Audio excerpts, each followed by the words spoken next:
Good morning all of you. आज हमारा जो 12th क्लास का चैप्टर चल रहा है हमारा वो 8th चैप्टर चल रहा है, concept of cost. I think लागत की धारणा, लागत की धारणा, ये हमारा चैप्टर चल रहा है, जिसका हमने जो टॉपिक थे वो हमने कुछ टॉपिक इसमें कर लिए थे। तो उसके बाद हमारा कुछ टॉपिक रह रहा है। इसका मतलब क्या है कि हमने मनी कॉस्ट तक तो कर लिया था। मनी कॉस्ट मतलब कि मौद्रिक लागत, यहां तक टॉपिक कर चुके थे। अब इस मौद्रिक लागत की 3 टाइप्स और है, इस मौद्रिक लागत की 3 टाइप्स और है जो हमने करने हैं। तो सबसे पहले मौद्रिक लागत मैं आपको पढ़ा भी चुका हूं। किसी भी प्रोडक्ट का प्रोडक्शन करने के लिए या उसको सेल करने के लिए जो आप पैसे एक्सपेंसेस करते हो या जो पैसे आप खर्च करते हो उसको हम क्या कहते हैं, मौद्रिक लागत। अगेन रिपीट, किसी भी वस्तु को बनाने के लिए, उसका उत्पादन करने के लिए, उसको बेचने के लिए जो पैसे आप इन्वेस्ट करते हो या खर्च करते हो उसको क्या कहते हैं, मौद्रिक लागत कहते हैं। अब इसी मौद्रिक लागत की कुछ कंसेप्ट दे रखे हैं, उस कंसेप्ट को हम पढ़ लेते हैं। यह सेकंड पॉइंट जो हमारा आ रहा है इसको हम सेकंड पॉइंट भी कह सकते हैं। सेकंड पॉइंट क्या आ रहा है, आपने टोटल कॉस्ट के बारे में पढ़ना है,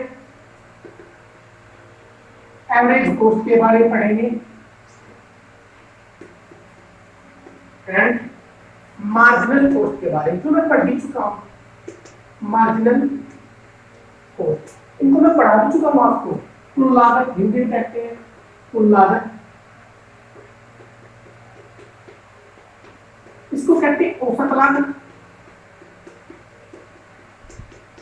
और इसको कहते हैं सीमांत लागत। ये मैं पढ़ा भी चुका हूं आपको, बाई प्रैक्टिकल क्वेश्चन बता भी चुका हूं। ये हमारा सेकंड पॉइंट है, ठीक है।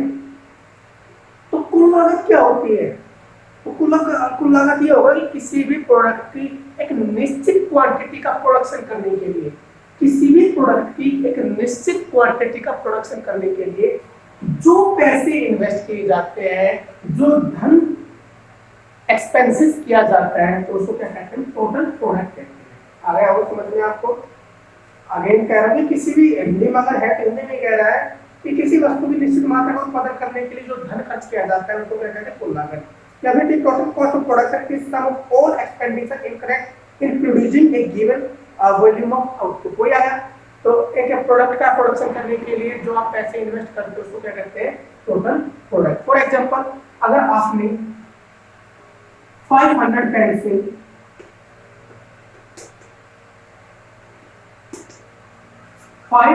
पेंसिल प्रोड्यूस करनी है, क्या करनी है, प्रोड्यूस करनी है, तो इनका जो कॉस्ट है वो कितना आएगा, 2000 रुपये आएगा। 500 पेंसिल अगर आप बना रहे हो या उसको उत्पादन कर रहे हो, जो लागत है कितना आई, 2000 रुपये। तो जो टोटल लागत आ रही है, टोटल कॉस्ट आ रही है 500 पेंसिल की जो टोटल कॉस्ट आई होगी क्या है, 2000 रुपये। तो ये हमारा क्या कहलाएगा, टोटल प्रोडक्शन या टोटल कॉस्ट कहलाएगा। आपको समझ में आ भी रहा होगा आई थिंक। इसका एग्जाम्पल इसमें दे भी रखा है। इसको हम अगर फॉर्मूले से करें टोटल कॉस्ट को, total fix cost plus total variable cost, Hindi में क्या करना हूं, इसके इस तरह में डिफाइन कर सकते हैं कि जब total fix cost plus total variable cost को सम करते हैं तो टोटल कॉस्ट फाइंड आउट हो जाती है। कुल लागत इक्वल में कुल स्थिर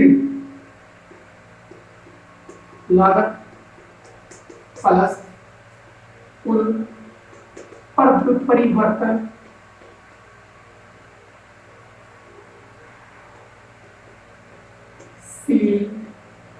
लागत। हम ऐसे भी फाइंड आउट कर सकते हैं कि कुल लागत अगर आपको निकालनी है तो कुल लागत निकालने के लिए कुल स्थिर लागत प्लस में कुल परिवर्तनशील लागत को जोड़ेंगे तो हमारा टोटल कॉस्ट निकल जाएगा। ऐसे ही अगर हम टोटल फिक्स कॉस्ट मतलब कुल स्थिर लागत या कुल बंधी लागत, इसको बंधी भी कहते हैं, स्थिर को बंधी लागत निकालेंगे तो प्लस के साथ किसका हो जाएगा, माइनस आ। तो टोटल कॉस्ट, टोटल लागत में से टोटल वेरिएबल कॉस्ट या कुल परिचालन लागत को लेस करेंगे तो हमारे क्या आ जाएगा, कुल बंधी लागत है, टोटल फिक्स कॉस्ट। तो फिर इसको निकालेंगे तो इस जगह माइनस का हो जाएगा, तो टोटल कॉस्ट में से टोटल फिक्स कॉस्ट लेस करेंगे तो हमारा क्या आएगा, टोटल वेरिएबल कॉस्ट। अगर अब आपको समझ में, तो इसमें ये दे रखे हैं, अगर इसका हम निकालना चाहे फिक्स कॉस्ट निकालना चाहे तो इसमें दे रखा है कि शॉर्ट टाइम के लिए फिक्स फैक्टर की जो कॉस्ट होती है, शॉर्ट टाइम के लिए फिक्स फैक्टर की जो कॉस्ट होती है उसको क्या कहते हैं, टोटल फिक्स कॉस्ट कहते हैं। अल्पकाल एक कम समय के लिए फिक्स साधन की जो लागत होगी उसको क्या कहेंगे हम, कुल स्थिर लागत। इंग्लिश में मैंने बताया है, आगे देख सकते हैं fix cost are the fix which do not change, ये फिक्स क्या है, तो फिक्स कॉस्ट की मैंने आपको बताई दी क्या होती है। तो इसके बाद वेरिएबल कॉस्ट क्या होता है, वेरिएबल कॉस्ट वो होगा यदि आपका प्रोडक्शन, इसका मैं फिक्स कॉस्ट का एग्जांपल और बताऊंगा आपको ताकि आपको इजीली समझ में आ जाए। टोटल फिक्स कॉस्ट मतलब कि उसकी जो कॉस्ट है वो फिक्स रहेगी, चाहे आपका उत्पादन बढ़ रहा हो चाहे उत्पादन घट रहा हो। फॉर एग्जांपल हम एक पेंसिल को लेके चलते हैं, सपोज करो कि वन पेंसिल की जो कॉस्ट दे रखी है वो 5 रुपए है। अब एक पेंसिल की कॉस्ट 5 रुपए है, 5 रुपए है, अच्छे 200 पेंसिलों की कॉस्ट प्रोड्यूस करनी होगी, 200 पेंसिल प्रोड्यूस करनी हो, क्या करनी हो, प्रोड्यूस करनी हो, तो ईच पेंसिल की कॉस्ट सेम रहेगी, कितनी रहेगी, 5 रुपए। चाहे हमें 50 की करनी हो चाहे हमें 1 की भी नहीं करनी हो। सपोज करो आज हमारा प्रोडक्शन 200 पेंसिल का हुआ, कल हमारा प्रोडक्शन पेंसिल का हुआ ही नहीं, परसों हमारा फिर प्रोडक्शन हो 400 पेंसिल का, तो प्राइस इनका फिक्स रहेगा चाहे प्रोडक्शन करो या नहीं करो। तो ये हमारी क्या कहलाती है, टोटल फिक्स कॉस्ट। इनका क्या प्राइस फिक्स रहेगा, चाहे आप ज्यादा प्रोडक्शन करो चाहे आप मत करो या कम प्रोडक्शन करो, तो ये हमारा क्या कहलाएगा, total fix cost. Total variable cost का मैं बता चुका हूं, आगे बता देता हूं। टोटल वेरिएबल कॉस्ट कुल परिवर्तनशील लागत, तो टोटल कॉस्ट में से अगर माइनस करेंगे टोटल फिक्स कॉस्ट तो हमारा क्या आ जाएगा, टोटल वेरिएबल कॉस्ट। या हम कह सकते हैं कि प्रोडक्शन की क्वांटिटी इंक्रीज होगी तो उसकी जो टोटल वेरिएबल कॉस्ट इंक्रीज हो जाएगा, टोटल प्रोडक्ट की क्वांटिटी डिक्रीज होगी तो उसकी जो कॉस्ट है वो डिक्रीज होगी। मतलब कि उत्पादन में घटने या बढ़ने से उसकी लागत घटती या बढ़ती है तो उसको क्या कहेंगे, कुल परिवर्तनशील लागत। अगेन रिपीट, अगर टोटल प्रोडक्ट आपका इंक्रीज हो रहा है तो वेरिएबल कॉस्ट इंक्रीज होगी, अगर प्रोडक्ट आपका डिक्रीज हो रहा है तो वेरिएबल कॉस्ट डिक्रीज होगी। या फिर हम ऐसे कर सकते हैं कि टोटल वेरिएबल कॉस्ट निकालेंगे तो टोटल कॉस्ट कुल लागत में से कुल बंधी लागत या कुल स्थिर लागत को लेस करते हैं, इसको हम बंधी लागत भी कहते हैं, ध्यान रखना। ऐसा करना चाहते हैं ऐसे कर लोगे, ठीक है। इसका एग्जांपल दे रखे हैं आपके फिगर से, आप फिगर में देख सकते हो कि अगर हम फिक्स कॉस्ट की निकालेंगे इसमें ये है सब कुछ,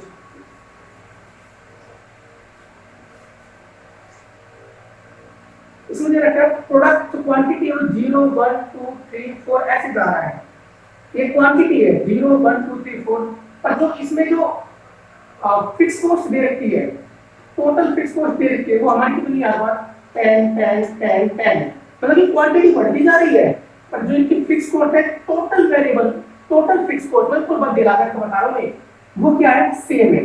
अगर टोटल वेरिएबल कॉस्ट की हम बात करेंगे, टोटल वेरिएबल कॉस्ट की बात करेंगे तो अगर क्वांटिटी बढ़ रही है तो कहीं ना कहीं टोटल वेरिएबल कॉस्ट भी क्या होती रहेगी, बढ़ती रहेगी, क्या रहेगी, बढ़ती रहेगी। तो ये चीज है टोटल वेरिएबल।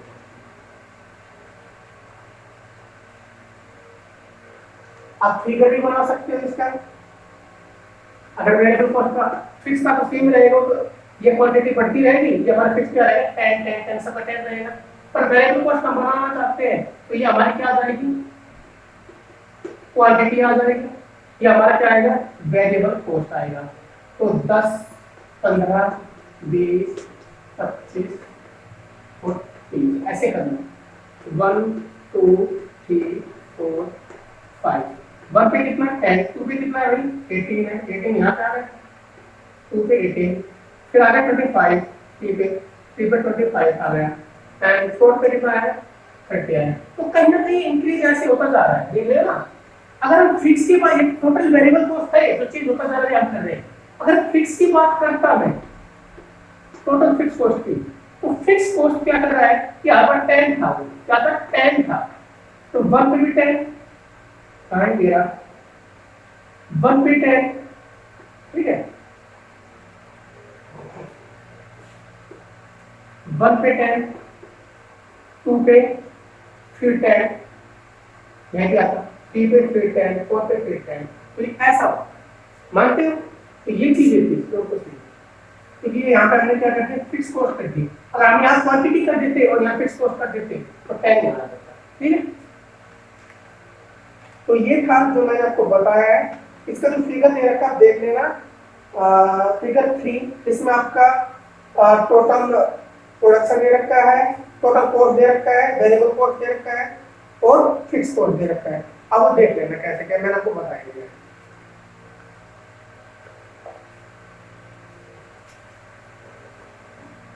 आई होप आपको समझ में आ गया होगा।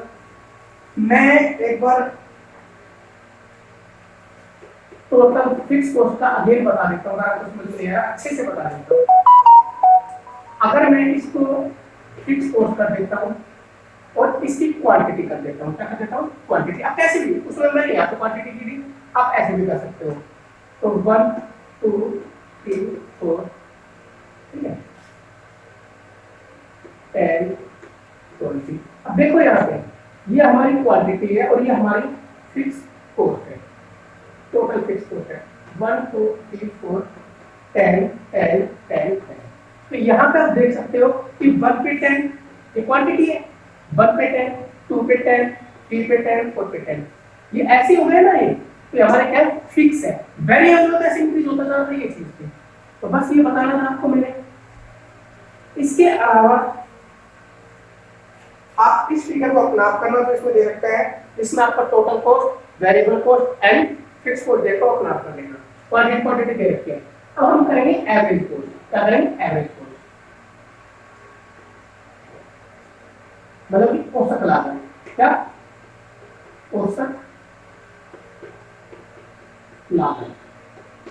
जब टोटल कॉस्ट को हम क्वांटिटी से डिवाइड करते हैं तो हमारे क्या क्या रहता है औसत लागत आ जाता है। अगेन कुल लागत को हिंदी में कुल लागत को अगर हम कुल लागत को हम इकाई जो मात्रा दे रखते हैं उससे डिवाइड करते हैं तो हमारा क्या रहता है टोटल कॉस्ट आ जाता है। तो ये चीज किसी और को जरूरत था नहीं, आप यहाँ तक ही करो। पहले हम इस इकाई को उत्पादन की मात्रा में कह सकते हैं, उत्पादन की मात्रा से डिवाइड करेंगे जब कुल लागत को, तो ठीक है। इसमें दे भी रखा है, अगर आपने फाइंड आउट कराना है तो मैं आपको करा देता हूँ। एवरेज वेरिएबल सॉरी हाँ cost average cost is total cost divided by output, बस यही करना है। Average cost is total cost by divided output. जब टोटल कॉस्ट को डिवाइड हम किससे करते हैं आउटपुट या फिर क्वांटिटी से, तो हमारे क्या कहलाता है एवरेज कॉस्ट। इसमें दे रखा आप निकाले दोगे कैसे क्या करना होता है। अगर क्वांटिटी दे रखी है 2 3 4 और टोटल कॉस्ट दे रखी है 20 30, इसको 80 मान लो, इसको 30 मान लो, इसको 28 मान लो। अब ये हमारा क्या है, ये टोटल कॉस्ट है, ये क्वांटिटी है और हमें एवरेज कॉस्ट निकालना है। तो फॉर्मूला क्या है total cost upon quantity, average cost के लिए एवरेज कॉस्ट के लिए टोटल कॉस्ट अपॉन क्वांटिटी। तो टोटल कॉस्ट ये क्वांटिटी ये है तो 20 आएगा, फिर टोटल कॉस्ट रखेंगे ये 9 आएगा, फिर टोटल कॉस्ट रखेंगे क्वांटिटी रखेंगे पहले 10 आएगा, फिर टोटल कॉस्ट रखेंगे और क्वांटिटी रखेंगे तो 7 आएगा। तो हमारे क्या है एवरेज कॉस्ट, मतलब टोटल कॉस्ट को डिवाइड करना। अब इसी में अगर एवरेज फिक्स कॉस्ट निकालेंगे तो हम क्या करेंगे average fix cost is equal to fix cost divided by output. तो एवरेज फिक्स कॉस्ट निकालेंगे तो इसके लिए हम क्या करेंगे, टोटल फिक्स कॉस्ट को क्वांटिटी से डिवाइड करेंगे। मतलब कि अगर आप एवरेज फिक्स कॉस्ट निकालोगे तो टोटल फिक्स कॉस्ट को हम क्वांटिटी से डिवाइड करेंगे, मतलब कि उत्पादन की मात्रा से इसको डिवाइड करेंगे। इसको कुल बंधी लागत को किससे, उत्पादन की मात्रा। आपको समझ में आ रहा होगा। इसको निकालने के लिए औसत बंधी लागत है, काफी ज्यादा इजी आप कर लोगे खुद। ऐसे ही हम निकालेंगे वेरिएबल का। वेरिएबल का निकालने के लिए क्या करेंगे, हम टोटल वेरिएबल कॉस्ट को क्वांटिटी से डिवाइड करेंगे तो एवरेज वेरिएबल कॉस्ट हमारा निकल जाएगा। तो सिर्फ आप यहां तक कर लो आज। इसके बाद एक पॉइंट और है जो मैं आपको बता देता हूँ, बस यही था, आप यहां तक ही कर लो, ठीक है। उसके बाद नेक्स्ट टॉपिक हम कराएंगे बाद में, अभी करना चाहते हो तो अभी कर लो, बाद में करा देंगे। आज यही करो। आज हमने टोटल कॉस्ट का पढ़ा है और वेरिएबल टोटल कॉस्ट का पढ़ लिया, टोटल फिक्स कॉस्ट का पढ़ा है, टोटल वेरिएबल कॉस्ट का पढ़ लिया, एवरेज कॉस्ट क्या होती है, एवरेज फिक्स कॉस्ट क्या होती है और एवरेज वेरिएबल कॉस्ट क्या होती है, सब कुछ पढ़ा है। आप इजीली इनको समझना नहीं आ रहा तो मेरे से पूछ लेना, किसी भी प्रकार की कोई प्रॉब्लम हो तो। Okay, thank you.